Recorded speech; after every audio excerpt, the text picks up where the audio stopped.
So imagine a big explosion as you climb through 3,000 feet. Imagine a plane full of smoke. Imagine an engine going clack, clack, clack, clack, clack, clack, clack. Sounds scary. Well, I had a unique seat that day. I was sitting in 1D.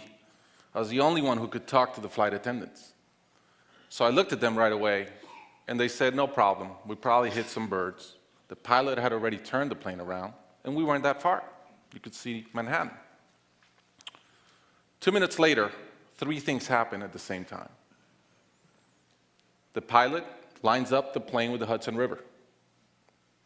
It's usually not the route. He turns off the engines. Now imagine being on a plane with no sound. And then he says 3 words, as unemotional 3 words as I've ever heard. He says, brace for impact. I didn't have to talk to the flight attendant anymore.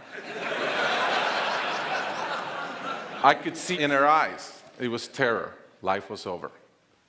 And I want to share with you 3 things I learned about myself that day. I learned that it all changes in an instant. We have this bucket list, we have these things we want to do in life, and I thought about all the people I wanted to reach out that I didn't, all the fences I wanted to mend, all the experiences I wanted to have and I never did. As I thought about that, later on I came up with a saying, which is, I collect bad wines. Because if the wine is ready and the person is there, I'm opening it. I no longer want to postpone anything in life. And that urgency, that purpose has really changed my life. The second thing I learned that day, and this is as we clear the George Washington Bridge, which was by not a lot, I thought about, wow, I really feel one real regret. I've lived a good life. In my own humanity and mistakes, I've tried to get better at everything I've tried. But in my humanity, I also allow my ego to get in. And I regretted the time I wasted in things that did not matter with people that matter. And I thought about my relationship with my wife, with my friends, with people. And after, as I reflected on that, I decided to eliminate negative energy from my life. It's not perfect. It's a lot better. I've not had a fight with my wife in 2 years. It feels great. I'm no longer trying to be right. I choose to be happy.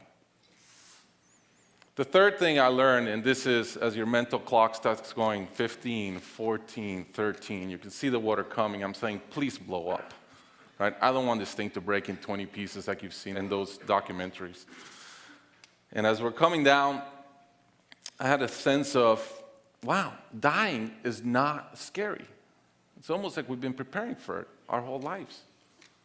But it was very sad. I didn't want to go. I love my life. And that sadness really framed in one thought, which is, I only wish for one thing. I only wish I could see my kids grow up. About a month later, I was in a performance by my daughter, first grader, not much artistic talent, yet. And I'm bawling, I'm crying like a little kid. And it made all the sense in the world to me. I realized at that point, by connecting those 2 dots, that the only thing that matters in my life is being a great dad. Above all, the only goal I have in life is to be a good dad. I was given the gift of a miracle of not dying that day. I was given another gift, which was to be able to see into the future and come back and live differently. I challenge you guys that are flying today. Imagine the same thing happens on your plane, and please don't.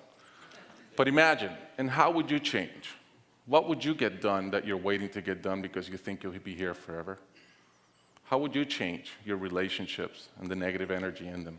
And more than anything, are you being the best parent you can? Thank you.